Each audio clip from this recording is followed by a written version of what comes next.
today we're going to be looking at solving trig equations. What makes something an equation? If there's an equal sign, but not just an equal sign, what does it have to be equal to? Another thing. What do you mean by a thing? A number or a term, yeah. So with our graphing, what was it equal to? We had like sine of x equals. So what did our equations look like when we graphed them? Equals y or f of x, right? Because those are functions, yes? So your trig stuff equals either y or f of x. Whereas now we're dealing with equations, so now they're going to actually equal other numbers, okay? How do we solve, or what's our goal when we're solving any equation? Find the variable. To get the variable by itself. The only difference for these ones is that those variables happen to be inside of trig functions. So we're going to have to deal with how do we undo trig functions. So just like with any of our types of equations, right, we can graph them, and that's one way that we can solve. Now, we don't normally just graph a ton in order to solve for trig functions, but it is, sometimes if you have something that's super complicated, we can graph it in our graphing calculator and just solve it that way, okay? So it is a method. So if I have sine of x equals 1/2, what am I trying to solve for? X. So we're wanting to have an answer that is x equals something. Agreed? Yes. Alright. Now, if I have sine of x equals 1/2, okay, what is my 1/2 in the place of looking at my graph? The y value, okay? So basically we want to look at, on my graph, where does my y value equal 1/2? So like, what is an x value where my y value equals 1/2? Pi over 6. Where else? 5 pi over 6. Okay, where else? Pi over 6 plus 2 pi. Which would be what? So you would have 12 pi over 6, so 13 pi over 6. Yeah, what would I have here? 17 pi over 6. Okay, what about on the opposite direction? That would be negative.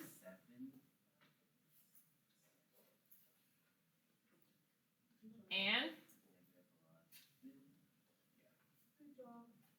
Okay, so those are the answers that we can see, agreed?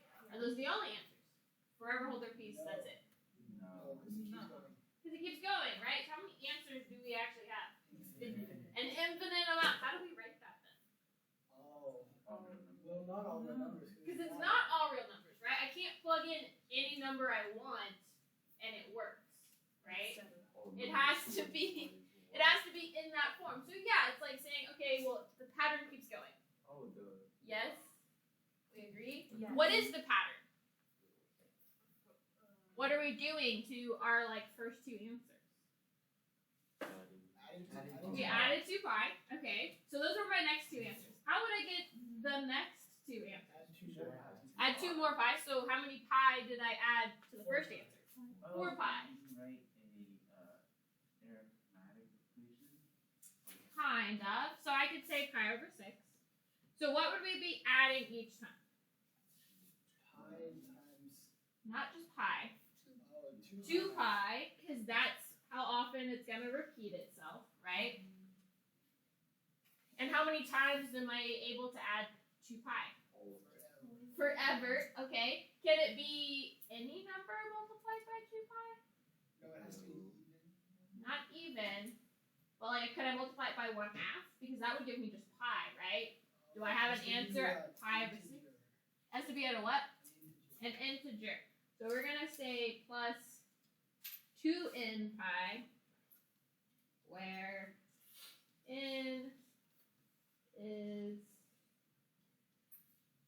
an integer. Okay? And the same would be true for our 5 pi over 6. We're going to put plus 2n pi. Because then that way we don't have to write out all the answers. We just have to write out 2 of them, and then the plus 2 and pi takes care of them. But what about the negative ones? Do I have to put plus or minus? No, because the n would be with the negative. Yeah, so integers can be positive or negative. So if I put in a negative 1 there, then I would be subtracting 2 pi. If I put in a negative 2 there, then I'd be subtracting 4 pi, right? So the n being an integer takes care of the addition and subtraction.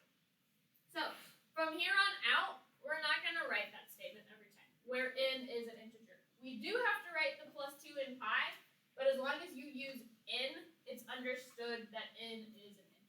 Does that make sense? So a little bit less writing. Are we okay with that? Questions on how we got any of those numbers, answers, and such?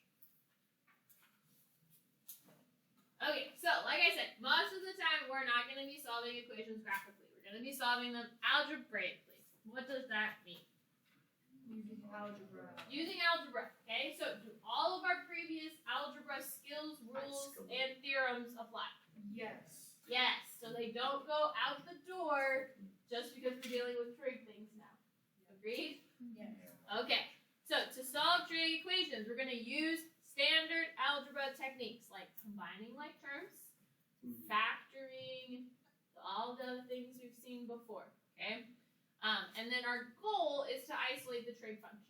Because if we can end up with something like we saw on the previous page, sine of x equals some number, we can kind of work our way backwards. Does that make sense? Yes? So we can either use a graph at that point, or what's the other thing that Mrs. Bennett said was going to show up again and again and again, and we really needed to have memorized. The unit circle. So if we don't have our unit circle memorized, we're going to struggle a bit on this topic. So that means we need to make sure we do have our unit circle memorized by like next Thursday. Okay? So let's look at an example. I have 2 cosine of x minus the square root of 3 equals 0. So what is it equal to? 0. 0, which is what makes it an equation. What are we solving for? X. Where is that x located? Inside the cosine. Inside the cosine, which is what makes it a trig equation. Y'all with me? Now, like I said, all of our previous math rules and such still apply, okay? So what is my order of operations? Parentheses, exponents, multiplication, division, addition, and subtraction. So when we are simplifying something, we go this way, correct? Yes. When I am solving for something, I go the opposite direction. Yes. Sad method. Sure. Right? So when I'm solving, I have to get rid of my addition and subtraction first, then my multiplication or division, then my exponents, and then my parentheses. Do we agree? Yes. So just because we're throwing in trig functions, now that doesn't change, okay? So if my goal is to isolate my cosine, what do I have to get rid of first? The subtraction. So how do I get rid of subtraction? Add it. So we get, okay? So now, what else is with my cosine that has it not isolated? 2. So what would I do to get rid of that? So we get cosine of x equals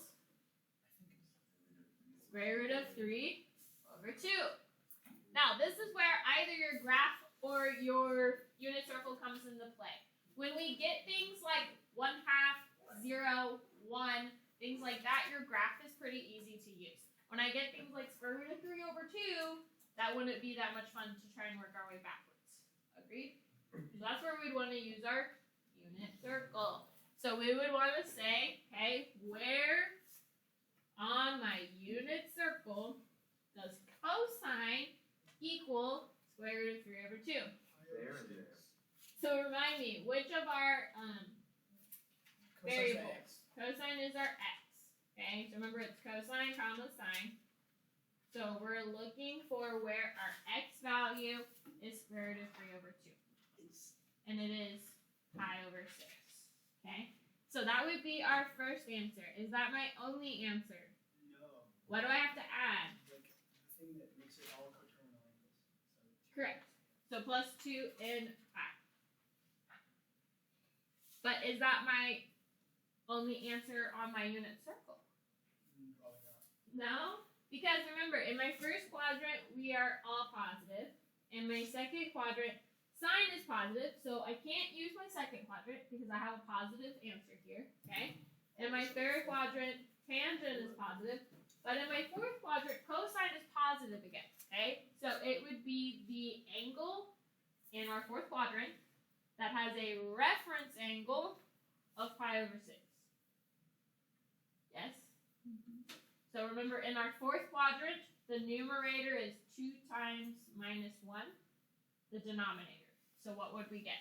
Make 11 pi over 6. 11 pi over 6. And then again, we have to add plus our 2 and pi, so we include all the coterminal angles.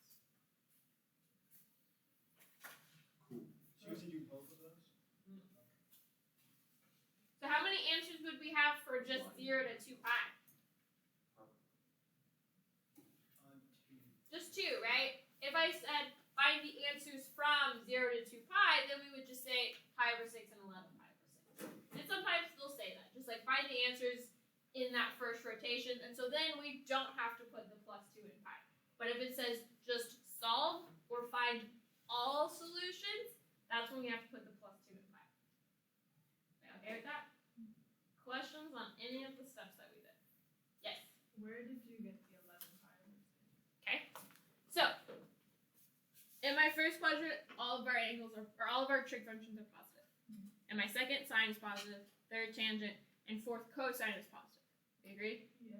So, in my fourth quadrant, that means that I could also have another angle that gives me out a positive square root of 3 over 2. Now, because we know that our reference angles create the same triangles, we know that that angle in our fourth quadrant would have to have a reference angle of pi over 6, because that's what would give us the square root of 3 over 2. And so that's when we said, remember, in our fourth quadrant, it's 2 times minus 1, the denominator. So we get 11 pi over 6. Does that make sense? Yes. Versus, like, if it was, say, sine of this, right, we would want to find an additional answer in our second quadrant, because that's where sine is also positive. Does that make sense? Yes. Okay. Other questions? We ready to look at more of them? Sure. Okay. Oh, that's okay. So, I want you to try this one on your own. Alright, looks like most of us are getting an answer. So let's look at this. Most of us were able to do our reverse operations pretty easily. And we get negative 1/2. And that's basically like half your points right there. So even if we can't undo the sign, but we can get to that spot, you're going to get half credit. Okay? That's why it's important. Don't just leave it blank if you don't know how to do the whole thing. At least do as much of it as you can. Okay? But then from there, what do I want to use? The unit circle. The unit circle. So when is sine negative? Both Is the my bottom quadrant. Third and in my fourth. So I know that my 2 answers have to be in my third and my fourth quadrant. Okay? But what angle gives me sine is just a positive 1/2 in my first quadrant? It's pi over 6. So remember that we said that then that means that my third and fourth quadrant have to have reference angles of pi over 6. So what would those be? 7 pi over 6 and 11 pi. 7 pi over 6 and 11 pi over 6. Well, then what do we have to add? 2 and pi. That's it. That's an answer. Questions on that one? Yes? No? Maybe? Okay. Let's look at another one. What's different about this one? Your tangent now instead. Okay, but is tangent still a trig function? Yes. So is it still a trig equation? Yes. So what's my goal first then? Get that. No, subtract that. Isolate the trig function, or the tangent in this case. So what would we do? Subtract 1 and then divide by 3. So that we get tangent of x equals 1. Now remember, tangent of x is not on our unit circle. However, what does tangent of x equal? Sine over cosine. So in order for tangent to be 1, what do sine and cosine have to be? They have to be equal. They don't necessarily have to be 1, they just both have to be the same thing. Does that make sense? So where on our unit circle does sine and cosine equal the same thing? Pi over 4. Okay? So I get x equals pi over 4 plus what? Oh, yes, it would also be 5 pi over 4 because that would be in our third quadrant. Okay? Plus what? Plus 2 in pi. Wouldn't it just be n pi? Why? Because the tangent would just every one. Ah. So remember that our tangent and our cotangent have periods of just pi now, whereas sine, cosine, secant, and cosecant have periods of 2 pi. Okay? So it's going to repeat itself every pi this time now instead. However, notice something. What do I get if I add pi to pi over 4? Oh, 5 pi. I get 5 pi over 4. So really, I just have to list my first one as my answer. Now, if you wrote both of them down, it wouldn't be wrong, okay? But like if you're checking yourself in the back of the book, it's only going to give you the first one. Does that make sense? Questions on that? No? Okay. Look at another one. What do I have here? 2 signs. There's 2 sides. Alright. So let's think back to our algebra days. Better days of yesterday. So what do we normally do when I have variables on both sides? You get them together. What does that mean? Combine them. Combine like terms, or I move them to the same side? Yes. Yeah. So then you add to that side, and then it's 2 sine x. Correct. And then you minus, so then it's just negative square root of 2 Oh, divided by 2. So if I add sine of x to the other side, we get 2 sine of x equals what? Or plus square root of 2 equals 0.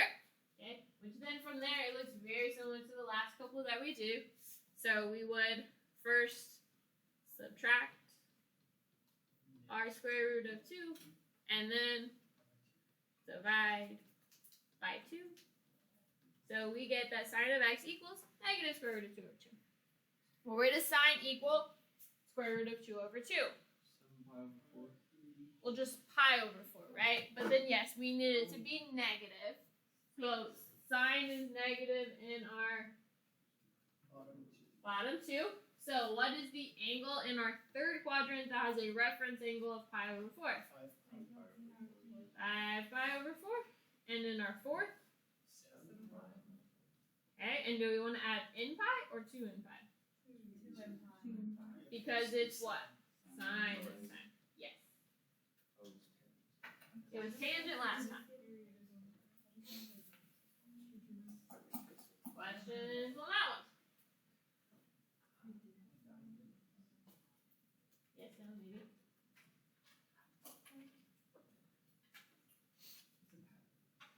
Okay. What do we have here? We have tangent. It's we don't like that. Okay, let's think. How do we undo squares? We square root them, right? Now, when in our order of operations are we going to square root things? When it's by itself, because it's the exponent, right? So again, we have to take care of subtraction, addition, multiplication, division.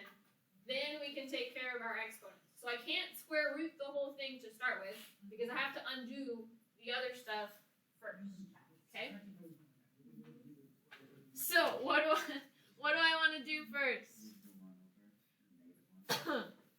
So I'm going to get rid of my negative 1. So we would add 1 to both sides, right? Which is good, because we can't end up with a negative, because we're going to take a square root. So it needs to be positive. And then what would I do?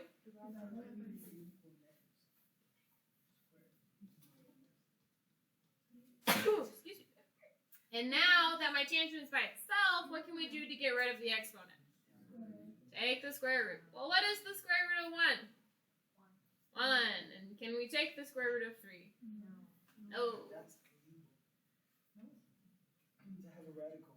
Oh, it's not illegal. Now, if like we were gonna write that as an answer, yeah, normally we would rationalize it. But remember that that's not my answer. That's not my end goal. So I don't have to in this case. Okay? Again, remember, tangent is not on our unit circle. But what did we say that tangent equals? Sine over cosine. Sine over cosine. Well, we already talked about that. Tangent is 1 at pi over 4. So what are our other two options? Pi over 6 and pi over 3. Well, what is sine at pi over 6?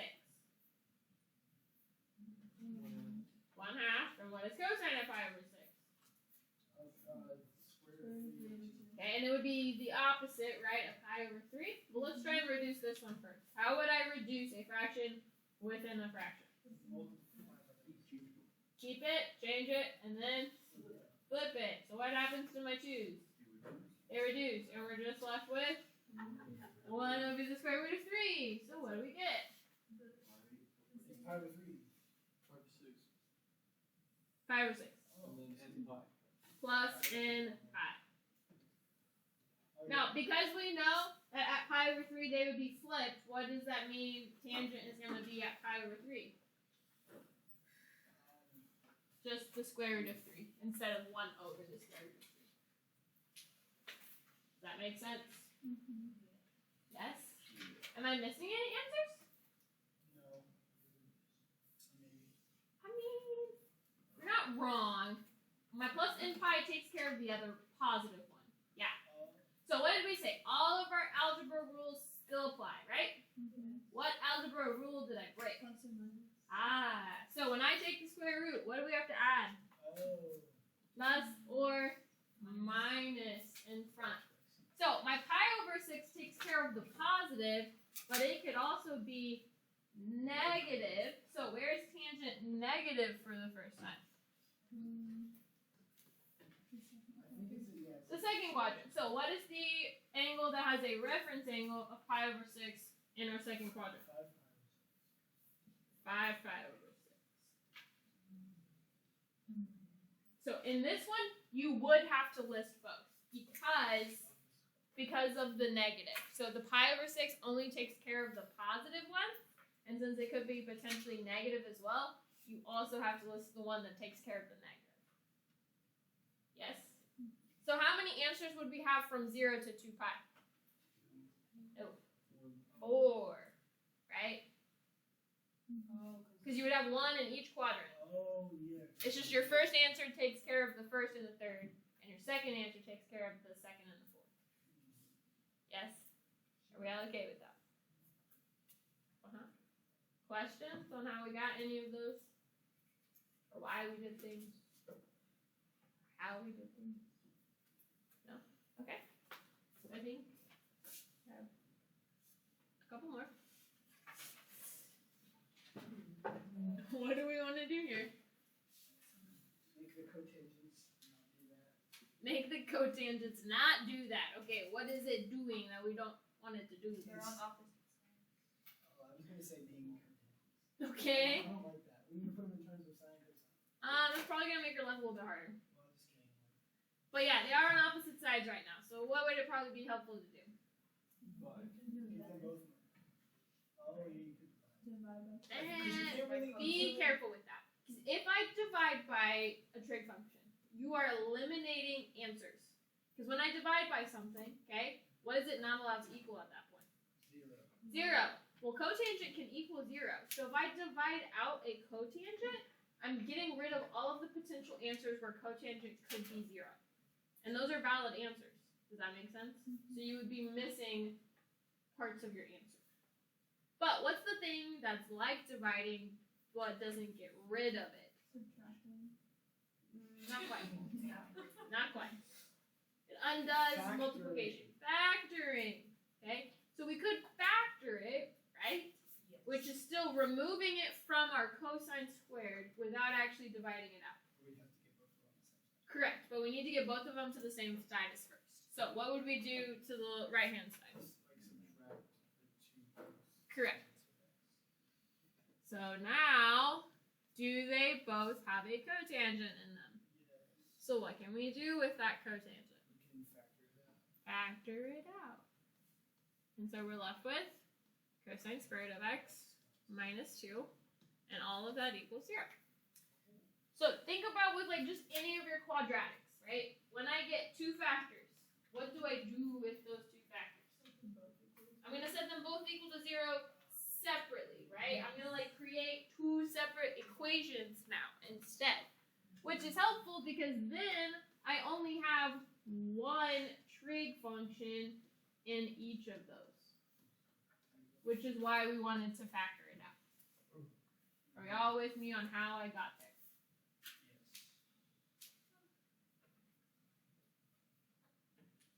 Ashton, Yeah. you I sure? understand. I'm following. Okay. So then we have to think about, okay, where does cotangent equal 0? So again, cotangent's not on our unit circle, but what does cotangent equal? Cosine over sine. So when is cotangent going to be 0? When sine is 0? When cosine is 0. Right? Because if sine was 0, then I get something undefined. But if the top is 0, then I get 0 divided by stuff, which is still 0. So when does cosine equal 0? Pi over 2, and then we want to 3 pi over 2, but we could also just add in pi, right? Because it's cotangent, and that takes care of the 3 pi over 2 as well. Are we okay with that? Yes. Okay. Now, how would I solve the cosine one? Add the 2 and then square root all of it. Okay. So what do we get? Plus or minus square root 2.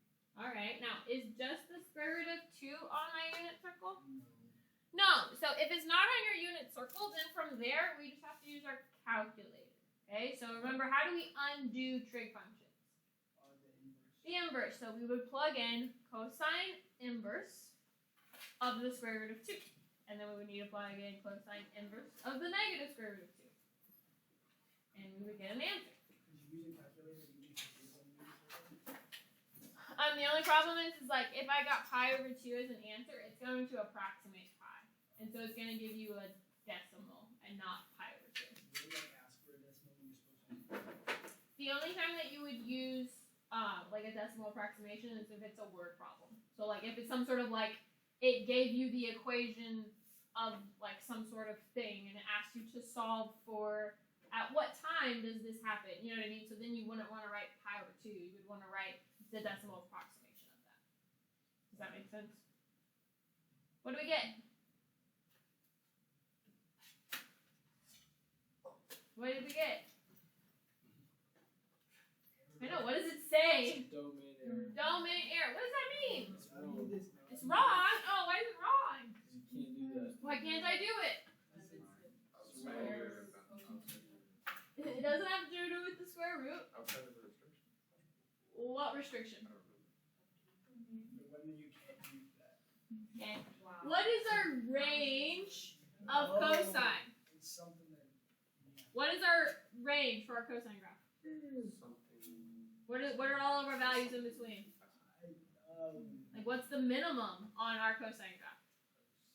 It's Oh, it's one. It's 1 and -1, right? All of my outputs for cosine have to be between -1 and 1, which remember means the opposite is true. All of my inputs for cosine inverse have to be between 1 and -1. Is the square root of 2 bigger than 1? Yes. Is the negative square root of 2 smaller than -1? Yes. Yeah, so what do we write? Undefined. Not undefined, because we are solving, so we just write no solution. Alright, so if, say, like this was just our beginning equation and we were solving this, our final answer would just be no solution. There's not anything that makes it work. But because we got a solution with the cotangent one, that answer would just be our only answer. make sense? Yeah. So there are times, just like with quadratics or radicals or things like that, sometimes there's not a solution to that trig equation. Now, don't get no solution happy and write no solution on everything, No. right? But there